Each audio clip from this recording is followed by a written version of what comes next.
Attamoltan oduun har'aaf qabnu kuno. Mootummaan Itiyoophiyaa kaleessa magaalaa Maqalee irratti samiirraa haleellaa gaggeessuusaa humnootiin Tigraay keessaa beeksisanii jiru. Tokkummaan mootummootaa gamasaan gabaasa haleellaa kana ilaalaa akka jiruu fi yaaddessaatti ta'uusaa ibsee jira. Gabaasaa guutuu Tujubee dhiyeessa. Dho'iinsi boombii kun jiraattotaaf hojjettoota gargaarsaa Tigraay keessaan illee gabaasamee jira. Wixata kaleessaa boodarra sabaa himaan mootummaa Itiyoophiyaa akka ibsatti caasaa quunnamtii naannoo Tigraay irratti kafuulleeffate haleellaa samiirraan geggeessuusaa beeksisee jira.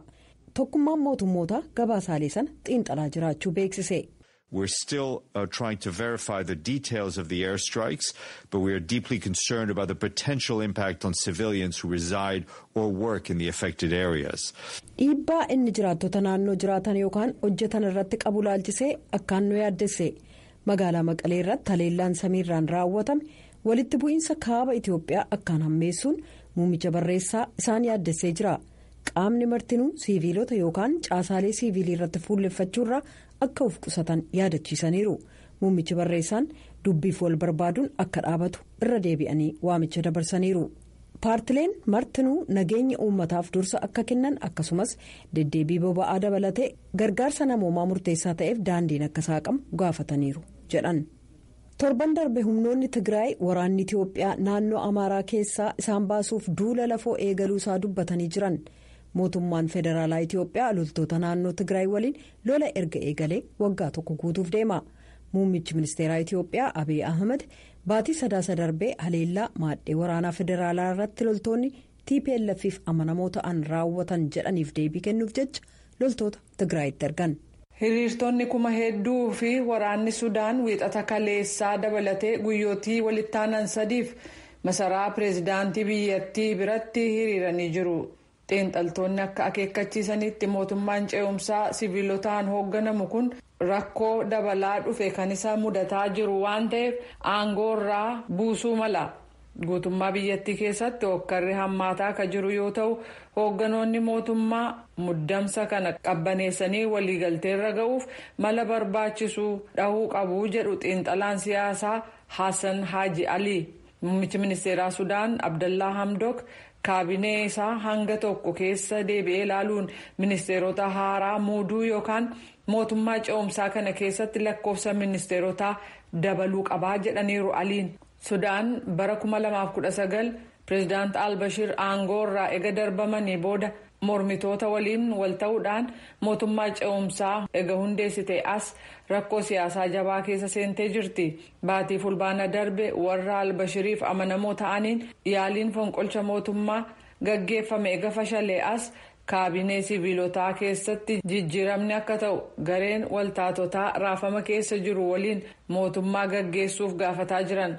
Kanneen warraaqsa gaggeessanii fi humnooti jijjiirama fedhan gidduutti piroojeektii guutuu biyyaa dhiyaate irratti waliigaluu dadhabamuutu rakkoo kana fidee jechuudhaan Hamdok torban darbe televiziyoona biyyattii irratti haasawaa dhageessan. Kanneen masaraa pireezidaantichaa magaalaa Kaartuum keessa jiru bira hiriiranii taa'an immoo mootummaan amma jiru diigamee kabiraa kan ogeeyyiin teeknikaa keessa jiran bakka habuufamuu jechaa jiran.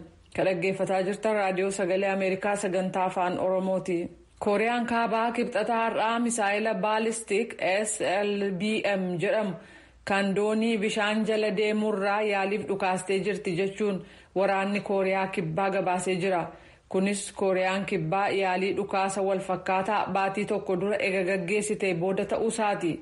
Dhukaasa Kooriyaan kaabaa gaggeessite to'ataa akka jiru waraanni Kooriyaa kibbaa akka jedhutti Kooriyaan kaabaa misaayila baalistik ka fageenya gabaabaa kana handaara galaana biyya ishee gama bahaarraa dhukaaste.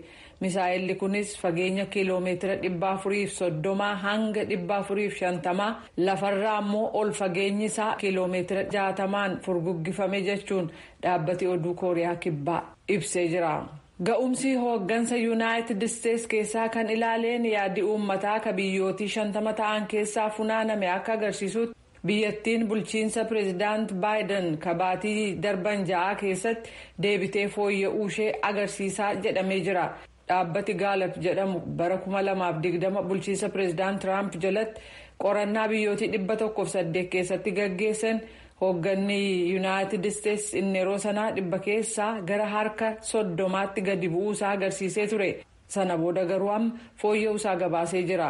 Kaampaaniin Waashintan DC keessa maaddeeffatee fi xiinxala gaggeessu Gaalep akka jedhutti odeeffannoo bara keessa jirru 2021 funaanamee kan hin dhumne yoo ta'u garuu biyyoonni 46 kan odeeffannoon isaanii argame baatii hagayyaa kaasee hooggansi Yuunaayitid Isteets jiru kun dhibba keessaa harka 49 fooyya'uusaa agarsiisee jira. Yaadi uummataa biyyoota ga'umsi hooggana isaanii gadi bu'uu agarsiise 3 ta'uu fi Raashaa keessatti harka 18 kan ture gara 13tti, Sarbiyaa keessatti harka 20 kan ture gara harka 16tti, akkasumas Beeniin keessatti harka 54 kan ture gara harka 50tti gadi bu'uu ibsee jira. Biyyootiin Awurooppaa hedduun akka jedhanitti hoogganni Yuunaayitid Isteets kan yeroo ammaa isa bara 2020 tureerra fooyya'uusaa ibsaniiru. Karoorri caasaalee gurguddoo kan pireezidaan Baayiden koongiresiin akka raggaasisu fedhan dhimma bu'uuraa akka ta'e hanqina bishaanii jijjiirama qilleensaa waliin wal qabate ta'uu ittaantuu pireezidaantii Yuunaayitid Isteets Kamaalaa Haaris ibsanii jiru. Haaris kan kana dubbatan wixata kaleessaa Hara Miid jedhamu kan namtolchee ta'ee fi kuusaa bishaanii qabu naannoo qumaaratti taphatanii fi daawwattoonni itti heddummaatan Las Vegas Nevaadaa jiru yeroo daawwatanitti ture. Kuufamni kun kutaalee Yuunaayitid Isteets 7 fi Meeksikoo kaabaa keessa uummata jiraatan kanneen miliyoona 40 caalaniif tajaajila bishaan dhugaatii fi madda elektirikaa ta'uun gargaara. Mootummaan Yuunaayitid Isteets yeroo jalqabaaf baatii hagayya keessa hanqinni bishaan Hara Miid akka mudate ibse. Kunis aangawoonni bara dhufuuf uummanni Nevaadaa, Arizoonaa fi Meeksikoo keessaa dabareen bishaan akka argatu akka murteessan dirqisiise. Yeroo daawwannaa isaanii kanattis Haaris caasaa investimentii fi carraa hojiif kan oolu doolaara biliyoona 500 fi biliyoona 50 ka jalqaba waggaarratti pireezidaan Baayideniif seenataroonni paartilee lameen gidduutti tolfame jajjabeessanii jiru. Oduun ammaaf qabnu kanuma. Jaallannee oduu addunyaaf nan galateeffadhaa amma gara gabaasaalee har'aaf qindeessinetti ceena. Gurraacha ministeera dhimma alaa jalqabaa kan Yuunaayitid Isteetsiif aangawaa waraanaa gameessa ka ta'an Koolin Paawul wixata kaleessaa dhibee COVID-19 wal qabateen umurii isaanii waggaa 84tti du'aan boqotan. Maatiin isaanii feesbuuk irratti ibsa barreessaniin talaallii vaayirasii kanaa guutummaan fudhachuu isaaniif nama jabaaf nama jaalalaa abbaa warraa abbaa akaakayyuuf lammii Ameerikaa guddaa dhabnee jedhan. Gabaasaa Kaarlaa Baab Pentaagoon irraa ergame Bafaqaaduu dhiyeessa. Gurraacha ministeera dhimma alaa Yuunaayitid Isteetsi isa jalqabaa fi qondaala waraanaa olaanaa kan turan Koolin Paawul umurii isaanii waggaa 84ffaatti rakkina dhibee COVID-19 wal qabateen wixata onkoloolessa 18 bara 2021 addunyaa kanarraa du'aan boqotaniiru. Koolin Paawul jeeneraala waraanaa ulfina qabeessaa fi gurraachota Ameerikaa olaanoo ta'an keessaa isaan tokko. Yommuu pirezidaantummaa Roonaald Reegan gorsaa dhimma nageenyaa biyyoolessaa bara pirezidaantummaa Joorji Buush isa hangafaa hayya duree ajajoota ajaja waraanaa turan. Bara Joorji Buush isa ilmaa yookaan Joorji W. Buush ministeera dhimma alaa Yuunaayitid Isteetsi gurraacha isa jalqabaa ta'uudhaan muudaman. I was sitting in my office and one of the senior members of the staff came in and closed the door and said, "Sir, I have to ask you something." And a lot of confusion in the building. So what's wrong? He said, "Well, what do we call you? Do we call you General or Mr. Secretary?" Koolin Paawul yommuu ministeera dhimma alaa turanii akka muuxannoo isaanii ibsanitti yommuu ani biiroo koo keessa taa'ee jiru miseensa gameessa kan ta'e namni tokko seenee waa tokkon isin gaafadhaa mooraa kana keessa wanni nuuf hin galle jiraa naan jedhe. Rakkoo maaliitu jiraan jedheen. Maal jennee isin waamnu? Ministeera kabajaa jennu moo jeenaraalaa jennuu naan jedhe. Karaa kamiinuu taanaan ministeera naan jedhaan jedheen. Isa booddee kokkolfinee addaan baane jedhan Koolin Paawul yommuu yaadannoo isaanii tokko ibsan. The passing of Colin Powell is the end of an era. He personified the great excellence and achievement of African Americans in our nation's armed forces. Darbuun Koolin Paawul dhuma baraati. bara isaatti waraana biyya keenyaa keessatti guddinaa fi ga'umsa guddaa nama agarsiisedha. Tarii pireezidaantummaa Baaraak Obaamaa fi nama karaa baneedha jedhan. Bara 1996tti pireezidaantii Yuunaayitid Isteetsi gurraacha jalqabaa ta'uudhaaf yaadanii turan. Haa ta'u malee warreen finxileeyyiin adiin ajjechaa irratti raawwachuu danda'u jechuudhaan haati warraa isaanii mormanii ittuu fiixaan hin bahin hafe. Yommuu Baaraak Obaamaa pireezidaantummaadhaan dorgoman Kooliin Paawol seera paartii isaanii Riippaabilikaanii cabsuudhaan kaadhimamaa Dimookiraatotaa kan ta'an Baaraak Obaamaatiif sagalee kennan. Yeroo ammaa ministeera ittisaa gurraachaa isa jalqabaa kan ta'an Jeenaraal Liilooyid Oosten nama jabaa naqaree fi hiriyaa gaariidha jechuudhaan Kooliin Paawoliin ibsan. He always made time for me, and I could always go to him with tough issues. He always had great counsel. We will certainly miss him. I feel as if I have a hole in my heart. Yeroo hundumaa anaaf yeroo dhabee hin beeku. Yeroo hundumaa dhimmoota ciccimoo qabadheen bira dhaqa. Yeroo hundumaa gorsa gurguddaa qaba. Dhugaadha isa dhabneerra. Yoomiyyuu onnee keenya keessatti bakka qabaa jedhan. Kooliin Paawol waraana Veetnaam keessatti yeroo 2 madaa'aniiru. Waraanni suni pireezidaantiin tokko yeroo kam humna waraanaa fayyadamaa yeroo kam immoo hin fayyadamu waan jedhu akka baratanii isaan gargaareera. And I believe Secretary Powell's years as a soldier, he knew that war and military action should always be a last resort. Turtiin isaan waraana keessatti dabarsan akka isaan dippiloomatii addaa ta'an akka isaan gargaarettiin amana. Waraannii fi falli lolaa furtuu rakkinaa isa xumuraa akka hin taane nama beekanuudha jedhani Antoonii Bilinken. Bara 1991 waraana Iraaqii fi Kuweet gidduutti taasifame keessatti waraana Saadaam Huseen Kuweetii baasuudhaaf lola taasifame keessatti qindoomina humna waraanaa Yuunaayitid Isteetsi irratti Kooliin Paawol ulfina guddaa qabu. Haa ta'u malee guraandhala 2003 waa'ee meeshaa waraanaa keemikaalaa biyyi Iraaq qabdi jedhame irratti mana maree nageenyaa mootummoota gamtoomaniitti yaada kennan irratti qeeqamni dhiyaatee ture. Walga'ii sanarratti Kooliin Paawol Saadaam irratti lola banuudhaaf waan hin jirre jira jedhanii sababa dhiyeessan. The facts in Iraq's behavior demonstrate that Saddam Hussein and his regime have made no effort. Amala Iraaq keessatti mootummaan Saadaam Huseen meeshaa waraanaa humna nuukileeraa of keessaa qabu akka hiikkatu gaaffii hawaasni addunyaa dhiyeessee fi deebii kennuudhaaf yaalii hin goone jedhan Kooliin Paawol yeroo tokko. That's probably the major blemish on his record, but it really wasn't only his blemish, it was the whole intelligence community. I think there are 13 different intelligence agencies and 12 out of 13 said Iraq has weapons of mass destruction, and he studied and then he came to agree. They were all wrong. Wanti suni galmee seenaa isaa keessatti waan inni ittiin komatamuudha. Dhugaa dubbachuudhaaf dogoggora isaa qofa miti. Dogoggora hawaasa tikaa waliigalaati. Akka natti fakkaatutti ejansitoota tikaa 13 keessaa 12 akka meeshaa waraanaa isa jilmaadhaan nama fixu akka qabdu irratti waliigalaniiru. Dogoggora turee jedhan. Kooliin Paawol dhuma irratti wanti suni hojii isaanii keessatti akka qabxii gurraacha ta'e amananiiru.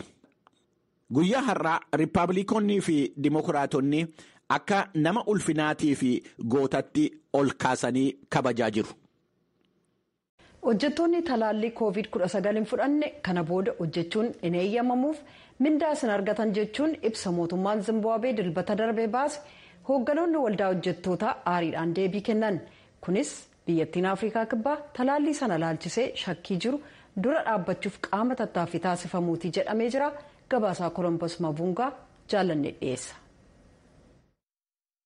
Itti gaafatamaan waa'ee odeeffannoo kan Zimbaabuwee Dabangaay Nick Managawa miidiyaa mootummaaf dhuma torban darbee kan akka ibsanitti hojjetoonni mootummaa kanneen tallaalii COVID-19 ittisu hin waraannanne wiixata har'aa jalqabanii hojii seenuu hin danda'an jedhan.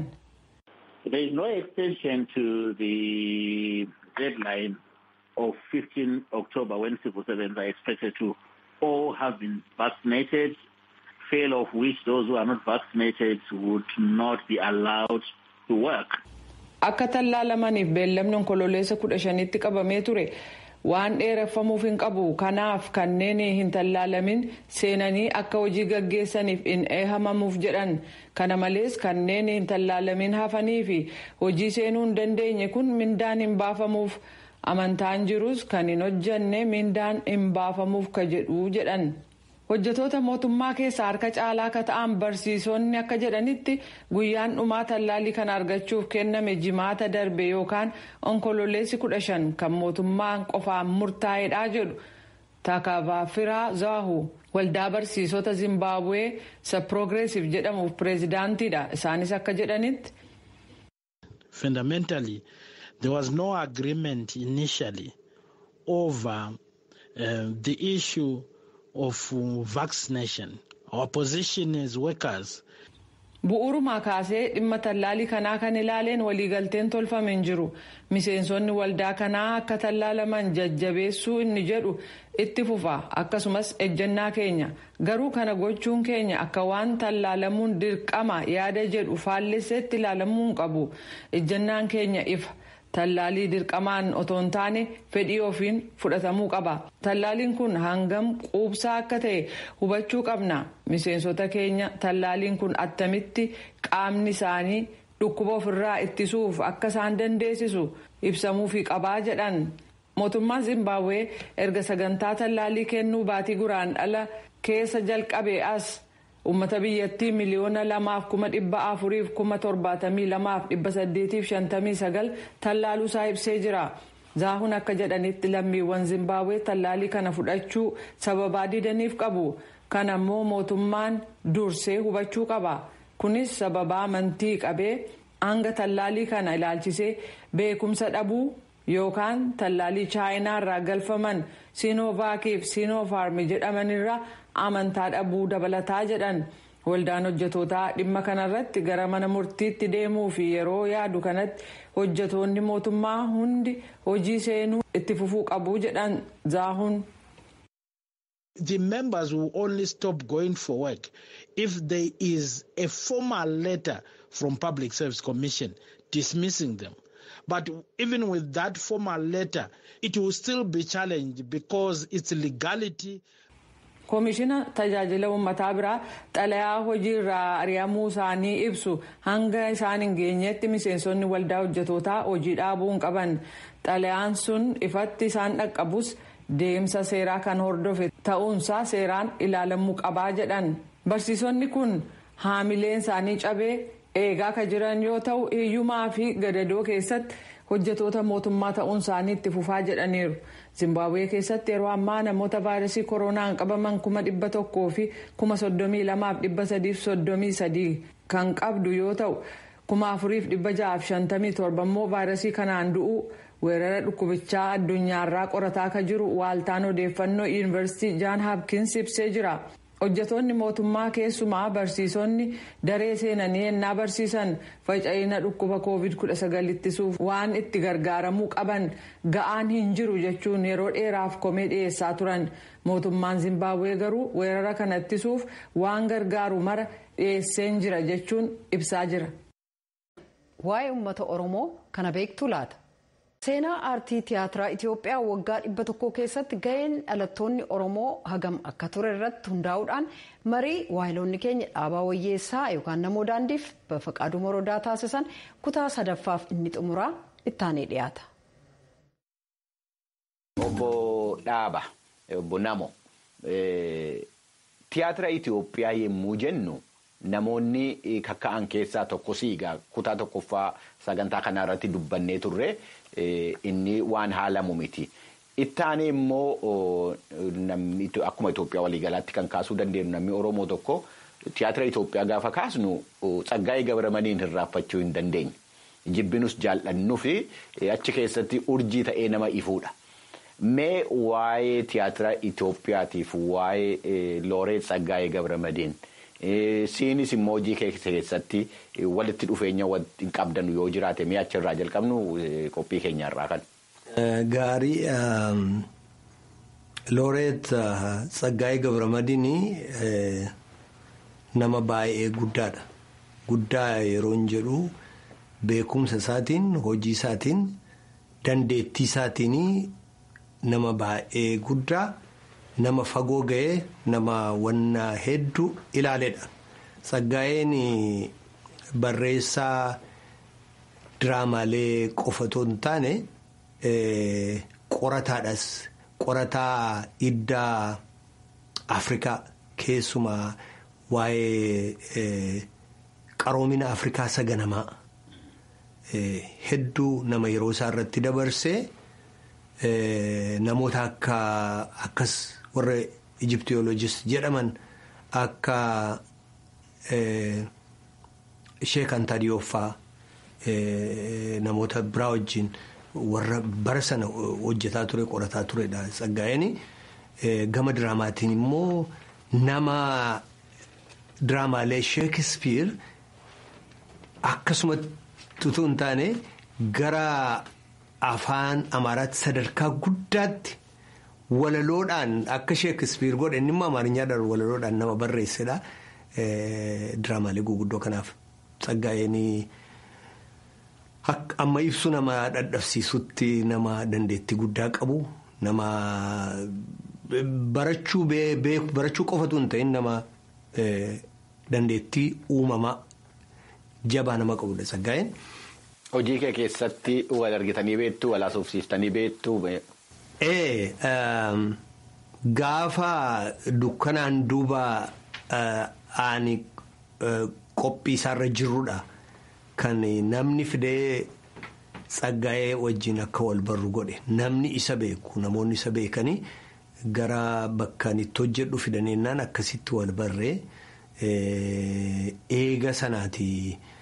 Egaa Tsaggaayeen yeroo dheeraadhaaf amma inni biyya alaa ba'etti anis gara biyya alaa dhufetti xiqqoo wal arguun xiqqaate malee yeroo adda addaatti wal agarraa. Dukkanaan duuba yeroo qophaa'urraa jalqabee guyyaa torbanitti guyyaa tokko akkas dhufee ilaala ture. Gaafa dooyin sun agarsiifamus dhufee achirratti argamee keessummaa kabajaa ture. Sana booda diraamaalee ani barreesse yeroo jennaan yeroo imimmaan agarsiifamuu yeroo shaakalamuu dhufee ilaala ture. Yeroo agarsiifamuu dhufee ilaala ture. Achi booda immoo waa hedduu waliin dubbannaa yaada qabus natti dubbataa ofiisaa hawwii qabu maal gochuu akka barbaadus natti dubbataa. Dhagayeera gidduu kana kitaabonni kee lamman godaannisnii fi gurraacha Abbayyaa akka aaraatti maxxanfamee biyya keessatti dhiyeenya kana duristootaa fi dhiyaachuudhaaf deemaa jira waan jedhuun dhagayee ture. Waan itti dabalame qabama waa'ee isaa waanuma gabaabaatti wanti natti himtu jira maaltu ta'aa jira. Godaannisni gabaarra jira. Godaannisni kitaaba xiqqaa ture booda keessa deebi'een barreesse gara fuula 164 akkas ture. Gara yeroo keessa deebitu waa hedduudha. Kitaaba gara fuula 540 wayii akka kanaatti deebi'ee maxxanfame sun gabaarra jira. Bubbuleeyyuudha. Booda immoo gurraacha Abbayyaas akkasuma waan xixiqqaa fooyyessee maxxansaa 4ffaadha kuni ummataaf baasuudhaaf kanaaf lamaansaa idduma tokkotti gooneetu akkuma namni beekee namni argee bitachuudhaaf jira jedhee namni argatuuf jecha biyya keessaa hiriyoonni koo namoonni kanatti qooda fudhatanii nas gargaaraa jiranii qopheessaa jiru sana kanatti argite jechuudha. Dhumarratti fiilmii baratte egaa lafti Oromoo moodacheen Oromoo waan fiilmiidhaaf ta'uudha Waaqayyoo qopheessee kan uumeedha. Achi deemnee barumsa kee kanaan Lubbaaboor deemnee Baalee deemnee Artii Wallaggaan deemnee Boorana deemtee yoom fiilmii hojjechuudhaaf abjuu qabda? Abjuu qaba. Kun inuma ta'a jedhee namana guyyaa isaa har'a yookaan boor jedhee sitti mudhaa baadhuyyuu guyyaa tokko kun akka inni dhugoomu amantaa guddaan qaba. Waliin deemnee Lubbaaboor bosonicha keessa ati gaa nu hoogganteennaan fiilmii kaasuu dandeenya jedhee yaada bakkawwan biraas akkasuma deemne amma danda'ame irratti hojjennee qooda gama keenyaa gumaachina jedheen amanaa dhaloonni immoo nu caalaa haaraan kun immoo onnatee ka'eera waan adda addaa gama tiyaatiraan gama fiilmiin gama barreeffamoota adda addaatiin kun humna guddaadha jijjiirama aadaa jijjiirama aartii guddaa fiduu danda'a yeroo tokko waa'ee qulqullinaa namni gaaffii kaasa garuu kan qulqullina hin qabne barreessiin qulqullina keessaa arguu hin dandeessu akkasumatti teessee waan qulqulluun lafa bu'uu hin danda'u kanaaf kun gara baay'inarraa gara qulqullinaattis jijjiiramaa deema jedheen amana egaa anaafatis amma lafarra jirutti qooda keenya ni gumaachina jedheen abdii qaba. Ayyaanni abbaa keenya ayyaanni maccaanu haa gargaaru kana gochuudhaaf daawwattoota keenya qophiin keenya asuma irratti mariin keenya qophiin keenya itti bu'a mariin keenya ani dhaabaadha wajjiniin godhe waa'ee tiyaatira Itoophiyaa tiyaatira Oromoo ilaalchisee kan goone asirratti raawwata akka barumsa irraa argattanii abdiin qaba waa irraa argattanii jedheen abdii qaba. Egaa maqaa keessaniin keessummaa koo nan galateeffadhaa waan na wajjin turtaniif immoo galatooma yeroo biraa immoo qophii biraatiin amma walitti deebinutti bakka jirtanutti fayyataa nagaatti Anbafqaaduu Morodaati.